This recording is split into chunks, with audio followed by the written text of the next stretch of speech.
Olá, pessoal, conseguiu copiar aí? Beleza, então. Tá, ainda que dentro do território nacional, eu quero colocar mais duas observações para vocês. Olha aqui, vou colocar essa aqui como OBS 1, né? Já que eu vou incluir outras para ficar mais esquematizada. Essa aqui vai ser então OBS 1, beleza. Pessoal, qual que é a OBS 2 que você quer falar? Tá, vou te passar isso aqui, ó. Destroços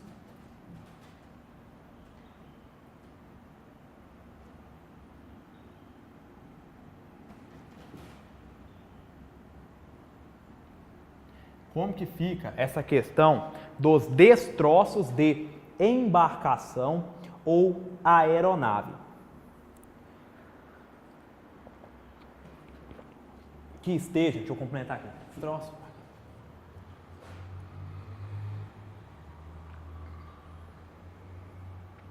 Destroços de embarcação e aeronave em alto mar, OBS 2, tá? O que é essa OBS dos destroços de embarcação em alto mar? E ela vai considerar território de quem? Gente, aqui tranquilo, a mesma lógica da bandeira. Destroços de embarcação em alto mar, eles são considerados extensão do território no qual a embarcação está matriculada, tá? Então, destroços de embarcação em alto mar são considerados território, por extensão, né? São considerados extensão do território, tá? Para quem estiver copiando. Destroços de embarcação em alto mar, tá? São considerados destroços de embarcação em alto mar. São considerados extensão do território em que a embarcação está matriculada. São considerados extensão do território em que a embarcação está matriculada, beleza?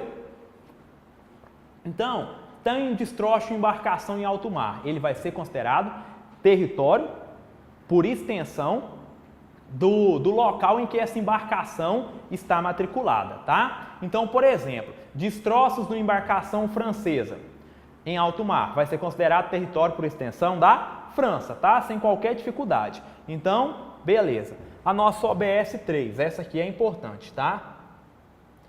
Que é o tal do direito de passagem inocente. Gente, o que é esse direito de passagem inocente? Como que funciona isso? A questão da passagem inocente. Senhores, ela está tratada, esse direito de passagem inocente, ele está tratado aqui, deixa eu só achar aqui para vocês, no artigo 3º da Lei 8.617 de 93. Então, no artigo 3º da Lei 8.617 de 93, consta: é reconhecido aos navios de todas as nacionalidades o direito de passagem inocente no mar territorial brasileiro. Então, o que é isso? Cadê a questão? Vou montar o esqueminha aqui, tá? Território brasileiro, território físico, mais o mar territorial. O que é o mar territorial? As 12 milhas. Então, território brasileiro, mais o mar territorial. O que é o mar territorial? São as 12 milhas contadas da linha do baixo mar a partir do litoral continente insular. Tá, então vamos lá. O que é esse direito de passagem inocente? Suponha-se que aqui é o território brasileiro, o mapa brasileiro, mais o mar territorial. O que é o mar territorial? As 12 milhas. Perfeito. Onde entra esse direito de passagem inocente? Suponha-se que a embarcação ela esteja passando dentro do mar territorial, mas ela não quer praticar nenhum ato jurídico relevante. Ela simplesmente está passando dentro do mar territorial, dentro das 12 milhas, e eu já te antecipo, as 12 milhas é território? Olha aqui, mar territorial é território físico. Então, se essa embarcação vem e passa dentro do mar territorial, ela ingressou em território brasileiro. Professor, então tá, entendi isso. O que é o direito de passagem inocente? É o direito que essa embarcação tem de passar aqui e o fato cometido aqui, ó, vamos supor que bem nesse local, que dentro do mar territorial, então dentro do território brasileiro, ocorra a prática de um crime. Tá, e aí, vai aplicar a lei penal brasileira? Não, Por quê? Direito de passagem inocente. Eles não iriam, essa embarcação, não iria praticar nenhum ato jurídico, nenhum ato relevante dentro do território nacional. Ele estava de mera passagem. E quando se está de mera passagem, ainda que essa embarcação ingresse no mar territorial, que são as 12 milhas, e bem nesse mar territorial, que é território brasileiro, ocorra um crime, vai ser aplicada a lei penal brasileira? Não. Isso é o direito de passagem inocente. Ou seja, se alguma embarcação, ao passar de maneira inocente, sem objetivo de praticar qualquer ato jurídico relevante, sem objetivo de atracar no território brasileiro e tal, está passando de maneira inocente, está passando como rota para seguir para outro lugar. Quando ele ingressa no mar territorial brasileiro, nesse exemplo aqui, o objetivo dele é simplesmente traçar uma rota para chegar em outro lugar. Aqui dentro do mar territorial ocorre um crime. Pergunto, vai ser aplicada a lei penal brasileira? Não. Isso é o direito de passagem inocente. Vou ler para vocês o que consta do artigo 3º da Lei 8.617, que eu julgo relevante. Vamos lá. É reconhecido aos navios de todas as nacionalidades o direito de passagem inocente no mar territorial brasileiro, tá? Então, se esse navio estiver com mera passagem como rota para algum lugar, ele ingressa no mar territorial e acontece um crime, aplica a lei penal brasileira? Não. Direito de passagem inocente. Olha lá, parágrafo 1º. A passagem será considerada inocente desde que não seja prejudicial à paz, à boa ordem ou à segurança do Brasil. Tranquilo? A paz, a boa ordem ou a segurança do Brasil. Devendo ser contínua e rápida. Parágrafo 2º. A passagem inocente poderá compreender o parar e o fundear, mas apenas na medida em que tais procedimentos constituam incidentes comuns de navegação, ou sejam impostos por motivo de força maior ou por dificuldade grave, ou tenham por fim prestar auxílio a pessoas ou navios ou aeronaves em perigo ou em dificuldade grave. Então, o que ele está falando? Tem o direito de passagem inocente, ingressou no mar territorial como mera rota, mero caminho para se destinar a outro local. Tá. Pode direito de passagem inocente? Sim. Se ocorrer um crime enquanto esse navio que está apenas passando pelo mar territorial, vai aplicar a lei penal brasileira? Não. Desde que essa passagem não ofenda a paz, a boa ordem e a segurança do Brasil. Desde que essa passagem não ofenda a paz, a boa ordem e a segurança do Brasil, e ela deve ser contínua e rápida. Tranquilo? Perfeito. Qualquer coisa, você pega lá o artigo 3º da Lei 8.617 para você dar uma olhada nesse direito de passagem inocente. Tá. Pois bem, por hora era isso que eu tinha para falar para vocês e agora a gente encerra de fato essa questão, tá? Então vamos lá. Encerra os desdobramentos quanto ao território nacional, né, senhores? A gente vai continuar aqui ainda dentro de lei penal no espaço. Vamos lá, 5.1, território nacional, concluímos. Beleza?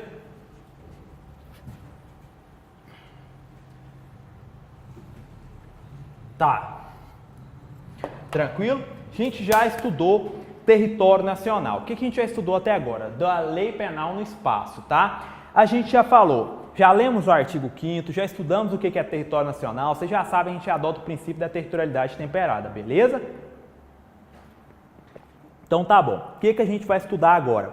Agora nós vamos estudar 5.2, é o lugar do crime, tá? Vamos lá? 5.2, lugar do crime.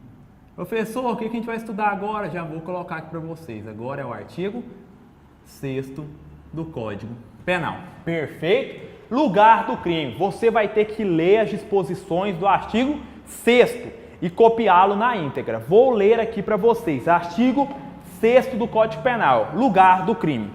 Considera-se praticado o crime no lugar em que ocorrer a ação ou omissão, no todo ou em parte, bem como onde se produziu ou deveria produzir-se o resultado. Então, o artigo 6º está falando, ó, considera-se praticado o crime, lugar do crime, o crime vai ser considerado praticado no local em que ocorrer a ação ou omissão, no todo ou em parte, bem como onde ocorreu ou deveria ocorrer o resultado. Professor, daqui o que você tira? Você tira que você vai colocar, tentar ajudar você no seu esqueminha aí. Você vai pegar e vai copiar o artigo 6º do Código Penal, que a gente acabou de ler. É a primeira coisa que você tem que fazer.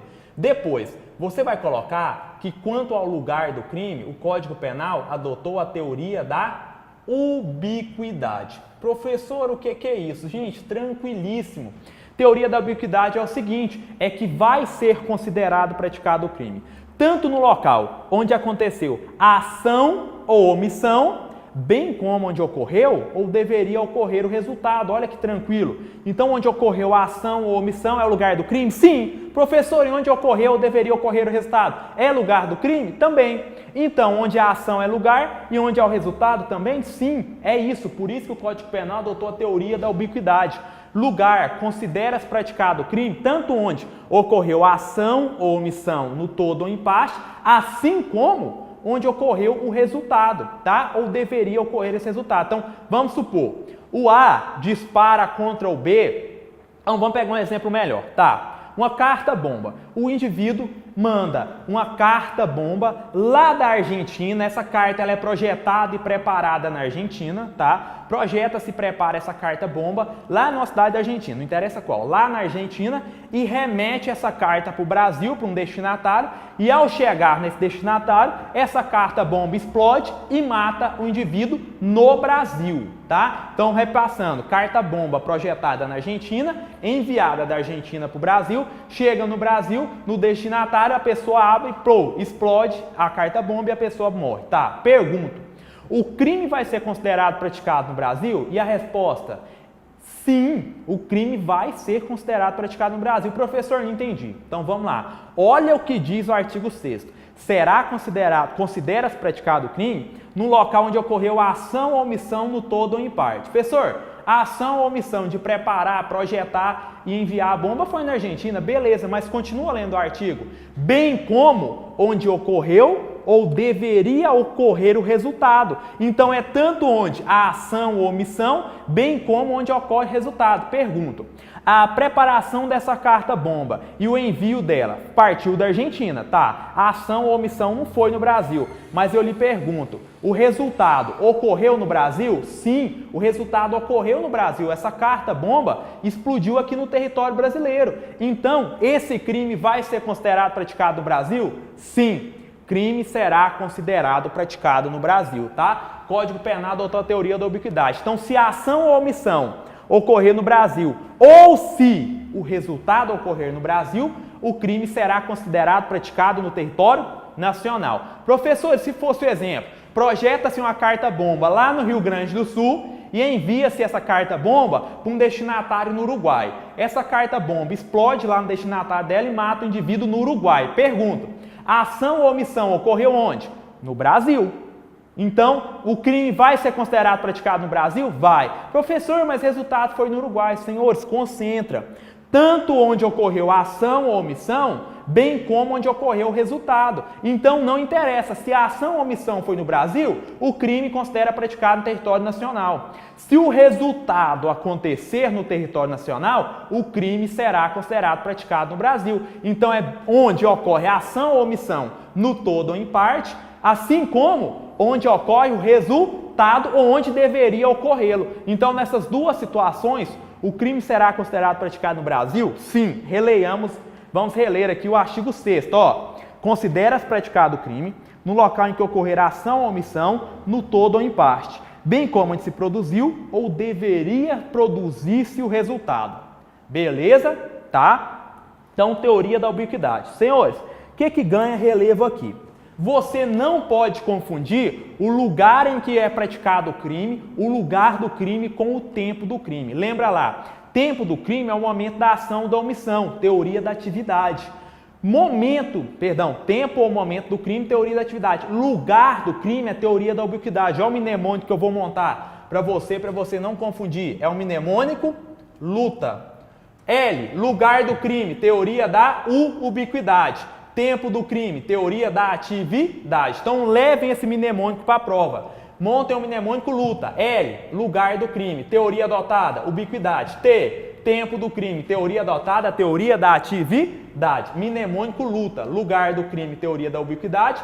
Tempo do crime, teoria da atividade. Senhores, é muito comum as questões de prova inverterem esses conceitos, então estejam atentos.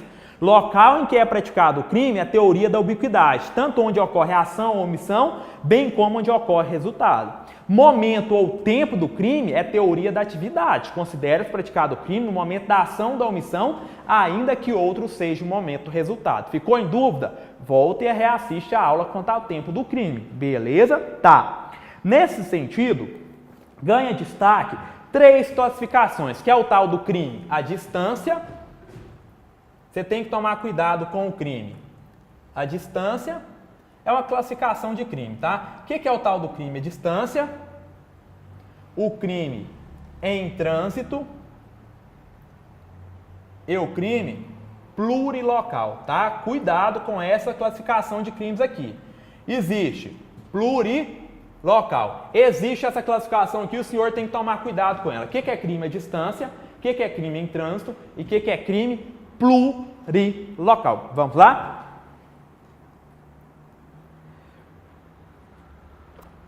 Crime à distância é aquele que percorre o território de 2 países.